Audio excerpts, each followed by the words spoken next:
இது ஒரு சாதாரண கதை இல்ல, இது தர்மம் எழுந்து நிற்கும் தருணம். அதர்மம் சிதறும் பேர் போர்.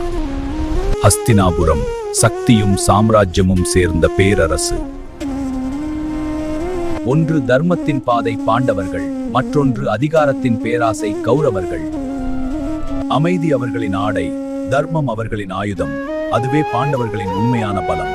அதிகாரத்தின் பேராசை, பொறாமையின் நெருப்பு, அதுவே கௌரவர்களின் பாதை. ஒரு சூதின் சத்தம், ஒரு வம்சத்தின் வீழ்ச்சியின் தொடக்கம். ஒரு பெண்மையின் அவமானம். அந்த நொடியில் தர்மமே தீயாய் எழுந்தது. அரசர்கள் இருந்தவர்கள் இன்று அலைந்தவர்கள். 13 ஆண்டுகள் பொறுமை மட்டுமே ஆயுதம். சமாதானத்தின் வார்த்தைகள் ஒலித்தன, ஆனால் அதர்மத்தின் செவி மூடியதே. குருக்ஷேத்திரம், விதி தீர்மானிக்கும் போர்க்களம்.